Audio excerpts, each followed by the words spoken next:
the first products rather to crack SEO for their product and make it very easily discoverable by agents are probably going to win. Agents are the new websites, and make sure that your catalog is agent ready. Hey everyone, it's Gabe from Shoal Research, and thanks for tuning in again into the Shoal Signal Show. And I'm here today with Tony, who's an expert on agents and payments and all things on chain when it comes to CLI, MCPs, all these things. And we're going to get into it in a minute. But yeah, I'm pleased to introduce Tony. And Tony, could you just give a little bit of background about your experience post Web 2, where you were at Thumbtack and at Uber? Working on agents, starting with Griffain, and then kind of your transition to MoonPay. Yeah, for sure. Well, thanks for having me, Gabe. Started in Solana about 5 years ago, building Underdog Protocol, which was a digital assets API. Worked with Art Basel, Solana Foundation, and Solana Mobile. Was a Solana hackathon winner, grand champion, and scaled that out. Then transitioned into Griffain. The whole idea behind our relationship, my co-founders and I, is making crypto very easy to use, and we realized LLMs were the easiest way to do so. So we built Griffin, scaled that out to close to 80,000 users, about 7, 8 figures worth of revenue in volume, and joined MoonPay not too long ago to work everything AI and agents. Nice, nice. And at MoonPay right now, you're working on a lot of like the piping, right? So like the CLI stuff, skills, MCP, kind of this cutting edge distribution for agents specifically. Can you kind of share your experience of Griffin, which was much of a chat interface, right? Where like the inference and the LLM was hosted within the application, to this potentially new experience, kind of where the inference is hosted actually on the user's end, right? And you leveraging your tools. So yeah, if you Yeah. can kind of give your experience and how you're kind of seeing this transition from almost like owned chat inference interfaces versus the tools that LLMs can reason on. Yeah, for sure. That's a good question. So at MoonPay, focusing specifically on the CLI and open wallet standard, and what we noticed with Griffin and in the back end, a lot of what was happening was simply tool calls. When a user would come in with some sort of intent and say, "Hey, I want to create this cron job that DCAs into specific meme coin," or "Hey, I want to use Mobi to research and then place a trade through my Robinhood crypto or through Jupiter." All that was happening at the back end was simply tool calls.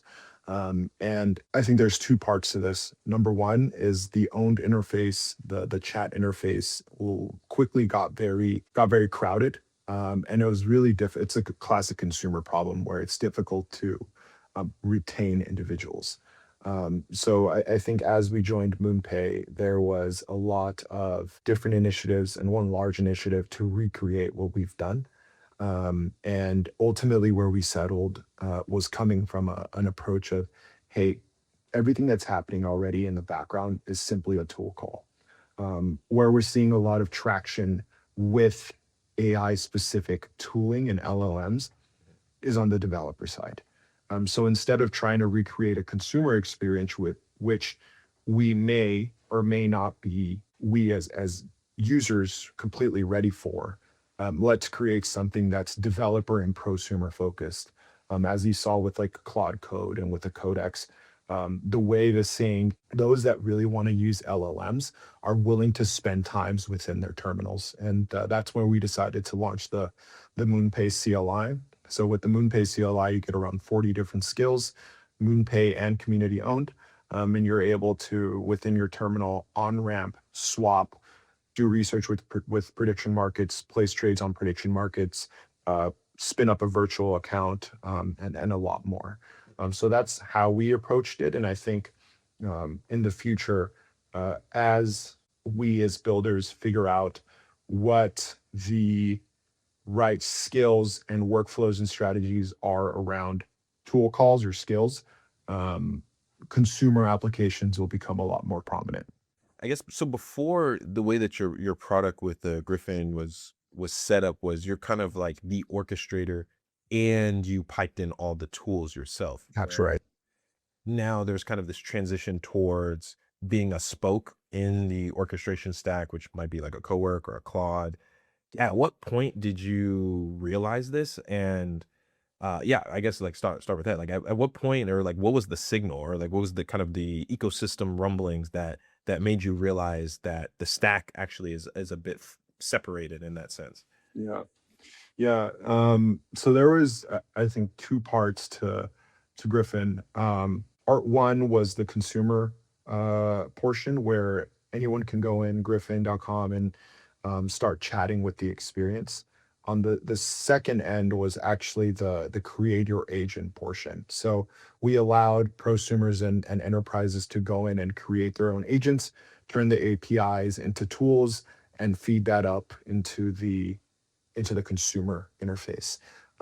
As we started to see more inbound from partners, we realized A, we can't do this at scale for individuals, and B, a lot of enterprises are actually capable of doing this if they put a sole engineer or AI curious individual on top of it. Um, and so as we joined MoonPay, that learning of, hey, all of these are just tool calls. Hey, a lot of AI LLM native people are already using Claude Code. Let's go ahead and say, combine the LLM and the terminal with valuable skills that allow agents to move money, and let's see what comes out of it. And I think that's how we've approached building the CLI, um, which is taking learnings from having enterprises and partners build their own agents on Griffain. Got it. Okay. So you kind of had this stack, or this customer set of people who wanted to integrate their tools. And That's right. and that was kind of like this process of, okay, we can't necessarily support all these specific integrations, and is that a good kind of understanding of that? Yeah, exactly. It's a way to scale out what enterprises and prosumers wanted to build themselves within the interface that's most capable of doing it, which is a CLI or a terminal. Got it. And now you're building what would be the connector to it, would what would be a service provider. And it's kind of this transition from, okay, instead of trying to solve everything and kind of build this system where people will integrate, there's like a standard, the CLI, the MCP connectors into these orchestration agents were typically they're like Claude, Codex, etc. And so with that, like, where do you see the first of all, like the orchestrators, it seems like they're almost being chosen, right? It seems like it's going to be OpenAI and Anthropic. Do you see other environments where people will potentially use orchestrators outside of like those two frontier companies? Yeah, so I think I'll touch on the point before, which is one of the big learnings that we had was really what ends up happening for a lot of these agentic products is a two-sided marketplace where the agent is the supply side and the user is the demand side. And ultimately, what you're trying to do is combine them so there's money moving throughout the marketplace. And with a lot of marketplaces, people usually say figure out the demand. I take the approach of like figuring out the supply to begin with, and the supply that we had to figure out was like agent liquidity. It's like how do you find, and I've said this for a long time, is like how do you find valuable enough agents, in this case now valuable enough skills that allow or bring in individuals to use those tools, use those agents, use those skills. And I think that's the problem that we're still trying to face now and have done, I think, pretty well at MoonPay. In terms of what other orchestrators, I think it's going to be the big three. It's going to be OpenAI, it's going to be Claude, it's going to be Perplexity. Each one of them, I think, has their own niche. Perplexity, I think, is really specialized in finance. So I can imagine a world where like Perplexity becomes the hub for individualized finance agents. Matter of fact, like I connected using Perplexity Computer. I connected MoonPay agents, the MoonPay CLI to some of the finance research that they've done, and I've been able to get like really in-depth prediction market analysis or insight. I think like Claude is very generalized and allows you to build a lot of these different applications yourself, and then OpenAI I think is the in between. It's really like the best at everything, if you will. So I think those are going to be the big three. Okay. Interesting. Yeah. So you're seeing Perplexity as like a specialized orchestrator, essentially. Yeah, exactly. Okay. Verticalized. Interesting. And okay. And then for the piece about the kind of like the connectors and the hubs for the orchestrator themselves, what are the use cases? And like we're trying to aim for like, real use cases where customers are doing some type of process that is like legitimate, right? And not like wash trading or these points, trying to accumulate points by using the CLI or something like that, right? But I'm curious on your end, yeah, like what are these use cases that you're seeing, even if they're low volume, but almost like the high signal value driven use cases? Yeah, I think number one is prediction market research to trade execution. These LLMs have access to like large troves of data, and I know some of the stuff you've done with Shoal, like kind of proves that, right? Where like it has this proprietary data, has all these curated information that LLMs can use to make decisions with. I think that's number one. Number two is combining a lot of this different data, whether it's like a Masari or a Blockworks or Blockmates or whatever it may be, and use that for token trading. So there's a strategy that we have that's called I think it's like VC intel to funding, where you're essentially able an LLM is essentially pulling information from Masari, seeing what categories of crypto VCs are investing in, and is able to curate a basket of tokens for you, and then point you in the right direction to allocate capital. And then I think number three is like commerce. We MoonPay has or acquired Solana Pay, which is now MoonPay Commerce. So we have access to around 6,000 real world merchants within Shopify. And we're seeing people start to spend their money via the MoonPay on ramp being the buy widget or the virtual accounts. And they're doing that directly into Shopify. So whether that's like a Skylark, which is Justin Bieber's brand, whether it's like a Pudgy Penguins, or whether it's a smaller. Okay, interesting. Yeah, and that's a really good segue because I saw the UCP that was launched by Shopify as well, and it got Yeah, me yeah, to think of we're gonna have like these headless merchants essentially, for where sure. it's almost like a ghost kitchen, and Yeah. especially coming from Uber, we're both at Uber Yeah. for some time. The ghost kitchen thing was like the juggernaut that everyone was like, okay, how's this thing gonna take over? And I think to some extent it did, but not as big as we thought. But Yeah. if you're looking for some toothpaste or something and you kind of delegate it to your agent can kind of traverse for good pricing and quality. Um, that seems like an open landscape that a lot of people aren't really thinking about. This headless merchant is a headless Yeah, for stores. sure. I'm curious for you, like, are you guys thinking about this and how are you guys thinking about it? I guess the answer is yes, but more so, like, what are the second thoughts, the second and third thoughts, and how deep have you been going on this? Yeah. Yeah. I think there's maybe like two or three thoughts around that. Number one is, yeah, I think like number one is agents deserve virtual cards to have access to or to be able to be backwards compatible with how the internet is set up. So I think that's number one. I think like number two is agents are the new websites. So instead of having to create your whole new website, which is fairly easy using Shopify, there's going to be those like large aggregators of stores or merchants, and all you have to do is work with an agent and make sure that your catalog is agent ready. So whenever someone goes in and types in like, hey, I'm looking for coffee mugs, your catalog comes up one, two, three, four, or five. Yeah. I think that's the second piece. I think the third piece is we're having really early conversations with some merchants. I can't really name who it is, but it's more dining focused, where a lot of people are starting to think about how do I make me as a merchant, how do I make sure that I'm agent ready? And it's going to be a collaborative effort where I think like, hey, maybe I do need something that's backwards compatible with how the internet and the financial infrastructure works.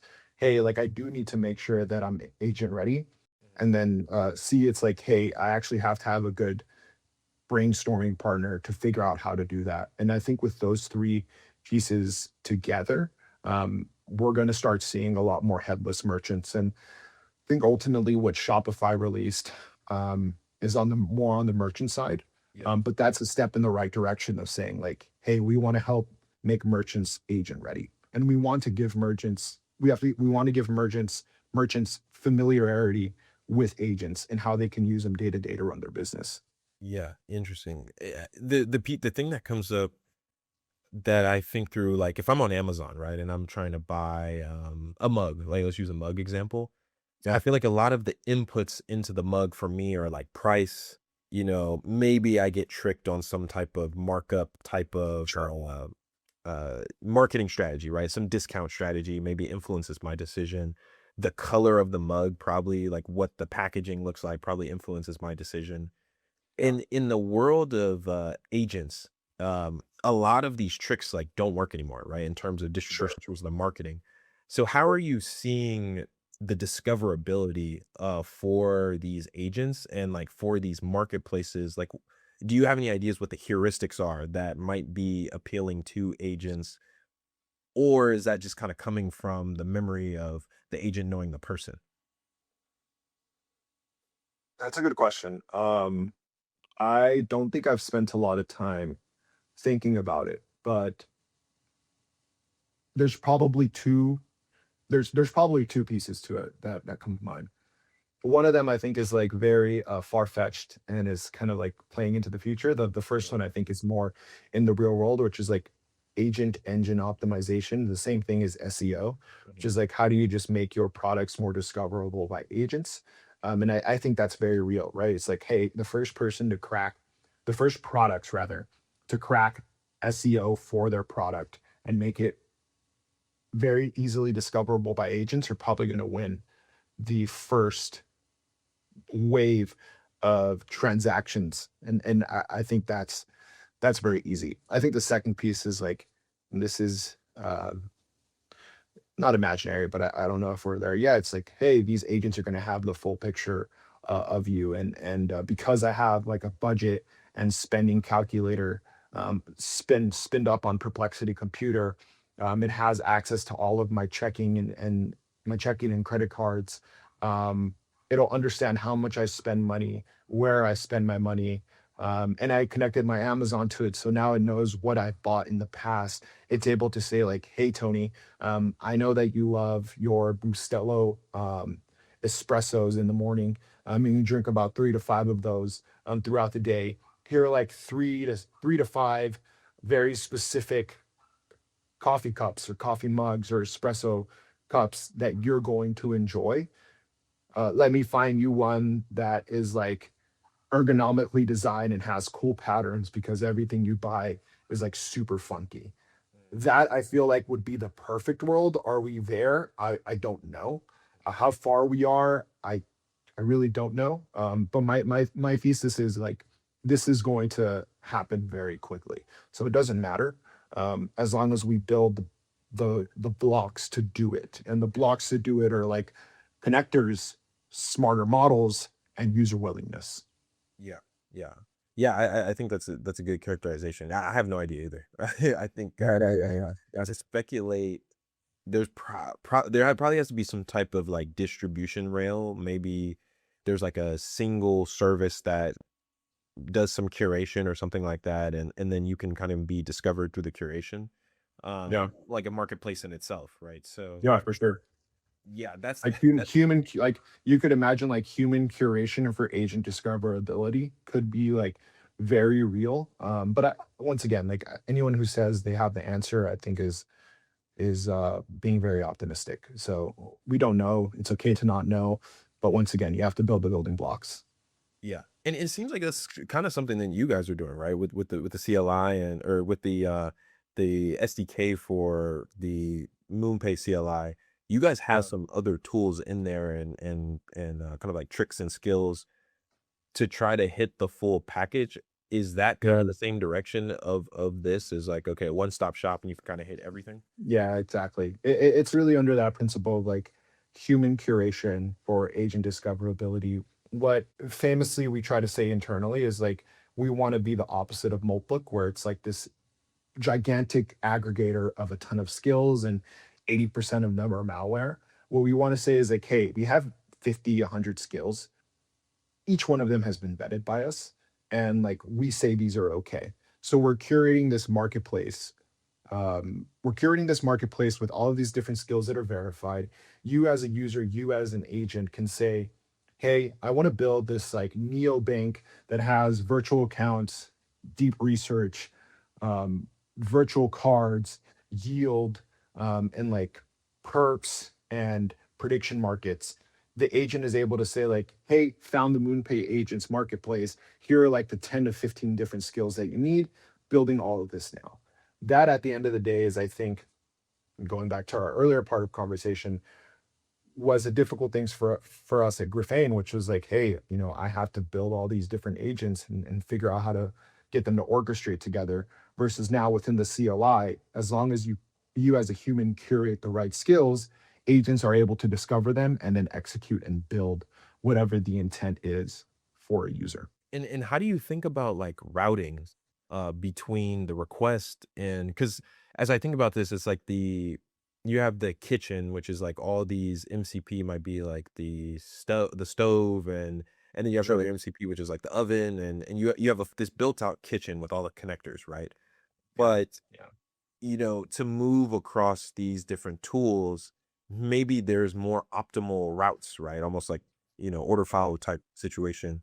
How are you Mhm. looking at that? Yeah, I'm curious to hear Mm. your thoughts on that piece. Yeah, yeah, for sure. So I don't want this answer to come out like a cop out, but I do think it's like a really easy it's a really easy mental model for a lot of these LLM products is the LLMs are getting really smart consistently.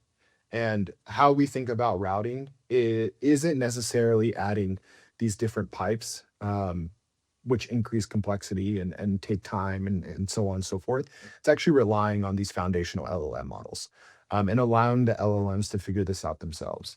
Um, and the tricky part there is like sometimes and this has been a constant theme throughout. It's like sometimes the LLM will confuse swap with sell. So instead of swapping from token to token, it'll sell the token completely. Those are small errors though. And I think like the overall answer is like we allow the LLM to do this, right? And there is one large there is a Michelin level chef, which is the LLM, and there's a ton of sous chefs, which are the like tools that help the LLM help this Michelin level chef figure it out. And I think the goal there is like, or the objective is like, hey, let's have this like the best possible LLM possible, Yeah.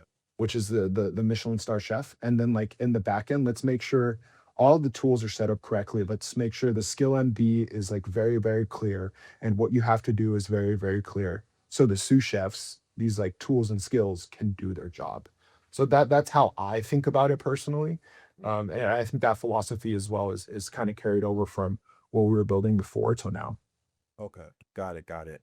Uh, and yeah, like there, as this stuff is coming out, it's so hard to keep up with regards Yeah. to like the innovation and the direction.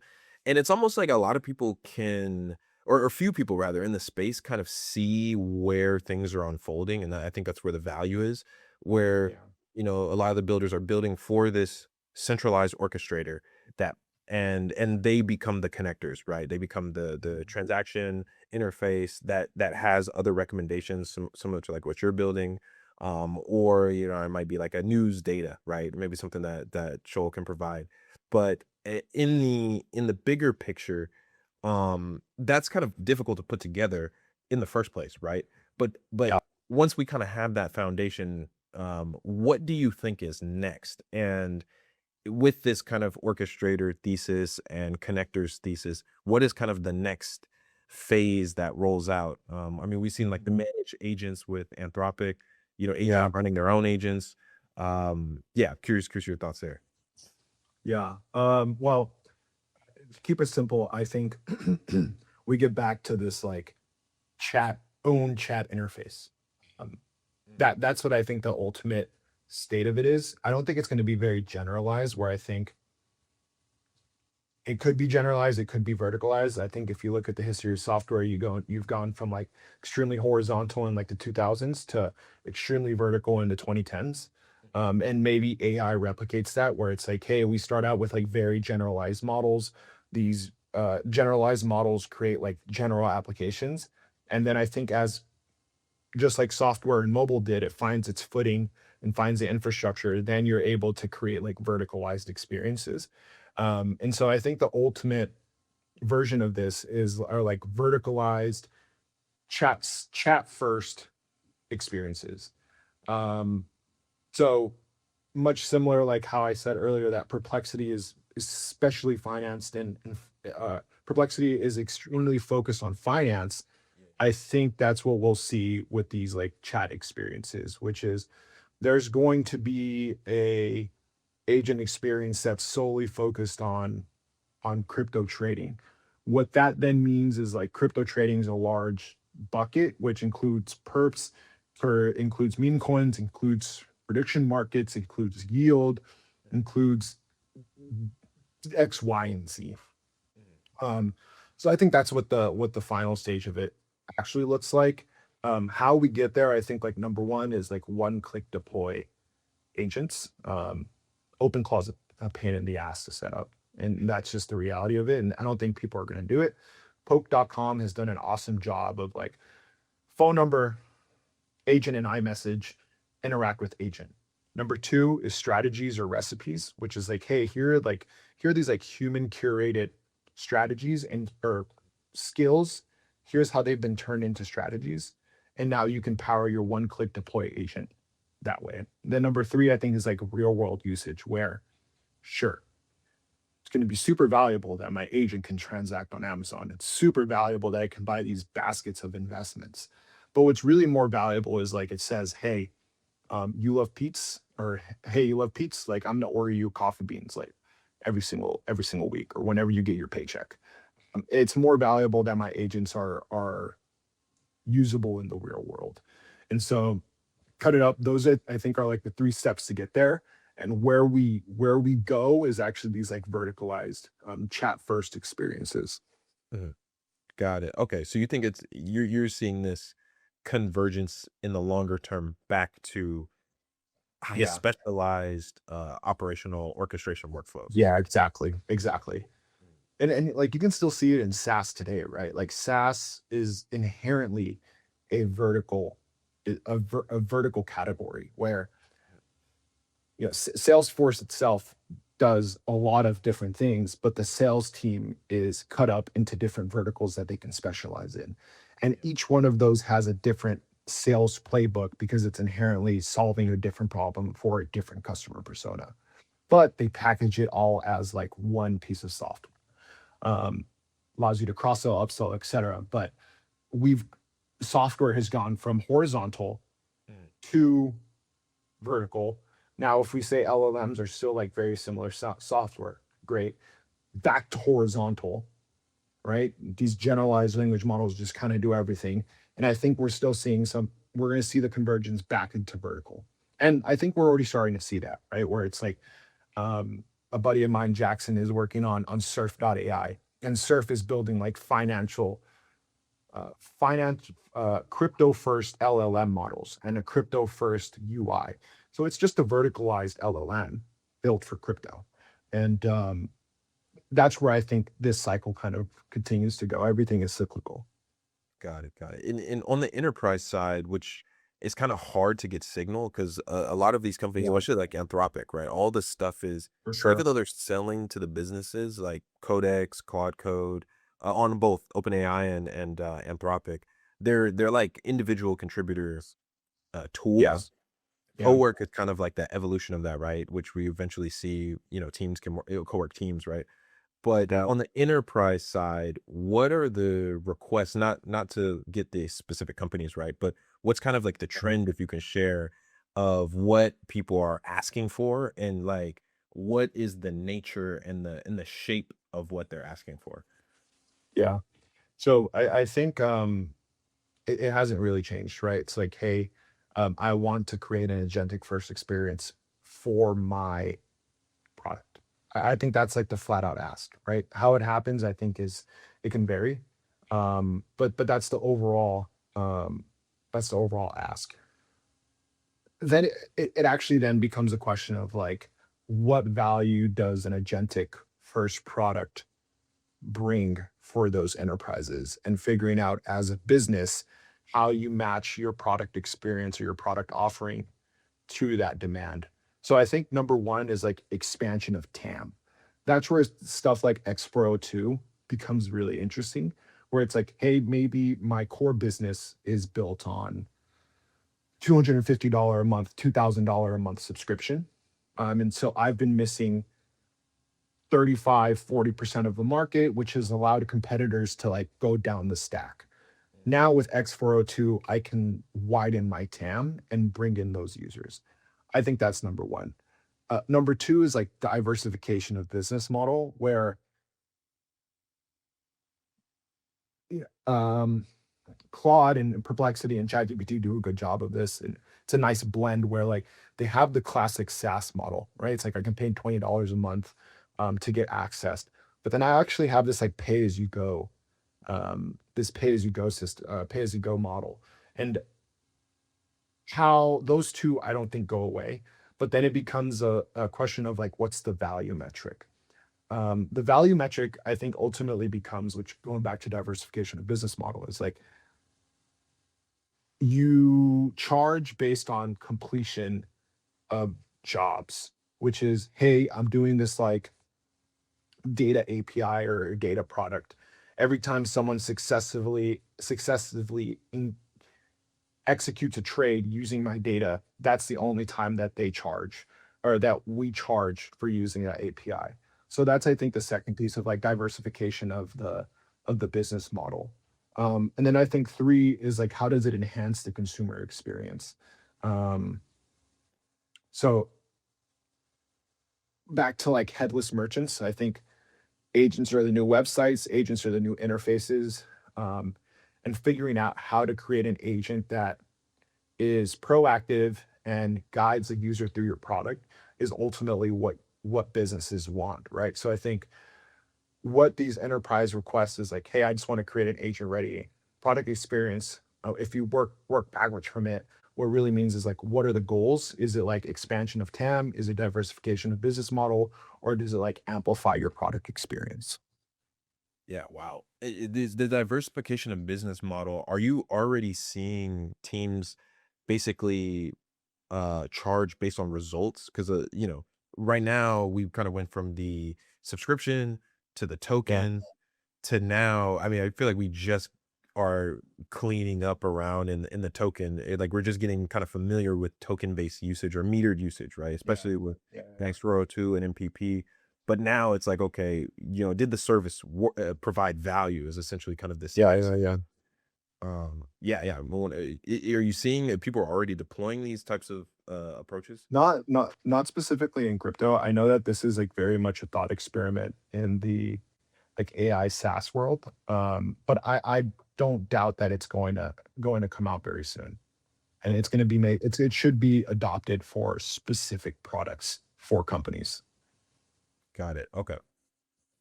Yeah, yeah. Because that's almost like prove you got to prove your value. Yeah, exactly. And then, like it comes into like it creates a gigantic question and a gigantic vacuum of like, if I can't inherently charge a blanket fee or blanket price, I'm going to be missing out on revenue. But if you're charging a blanket fee or blanket price, you're more susceptible to churning customers, which means you have to spend more on trying to keep those customers. And you lose a lot of money when you lose a customer, and you spend a lot of money trying to keep that customer.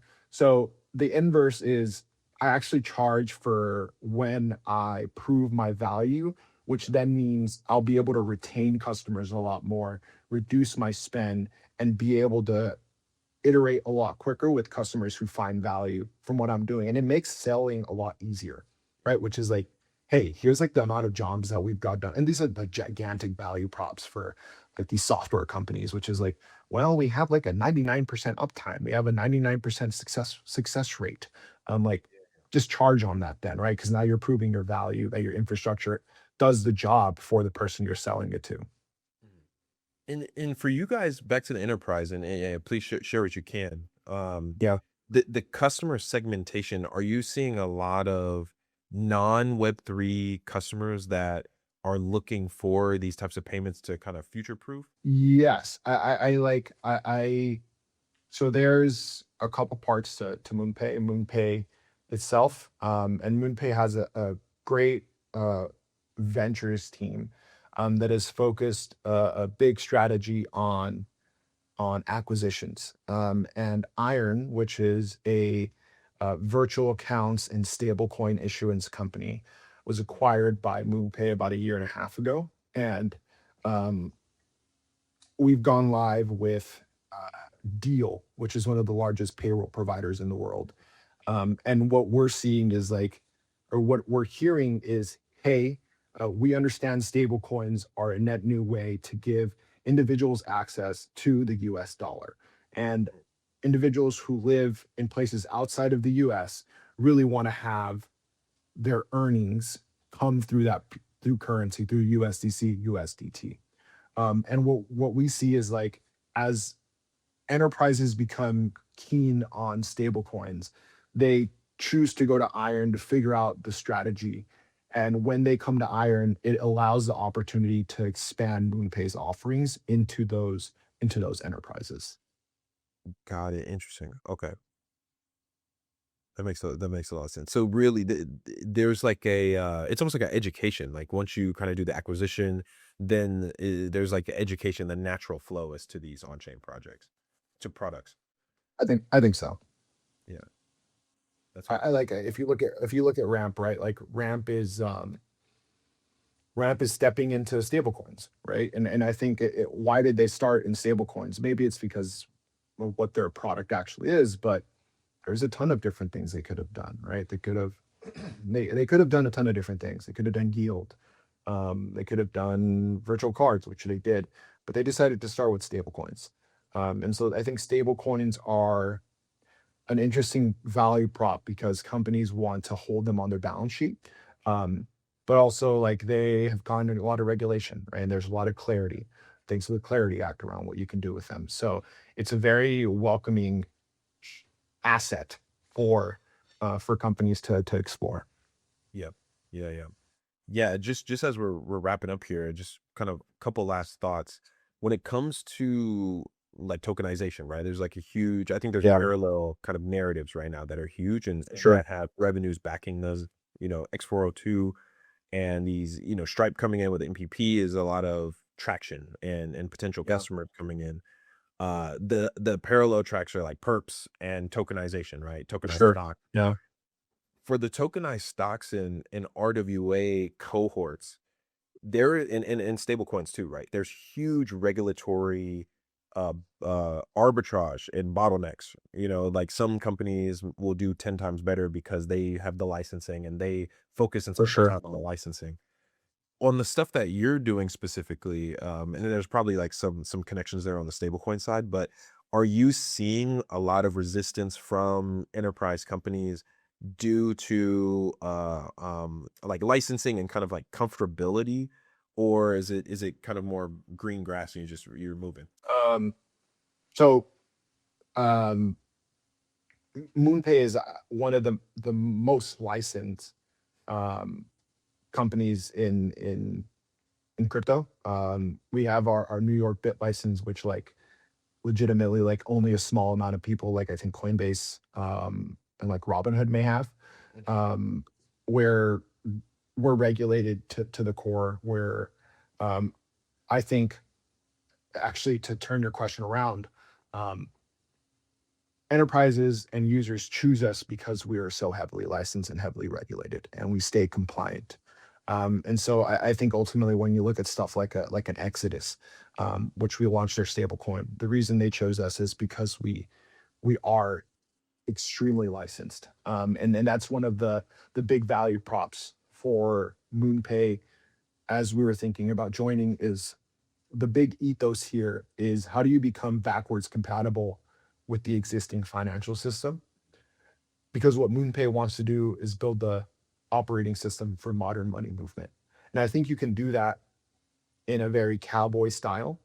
But the way that you scale out and get big wins um, is by being regulated, having your licenses, and being extremely compliant.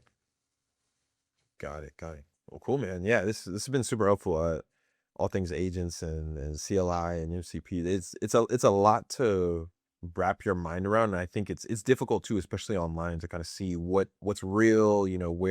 Where the trends actually settling. What are the institutions doing? So, yeah, thanks for coming on, and appreciate you joining. Yeah, of course. Appreciate you for having me, Gabe. Yeah, likewise. All right, take care.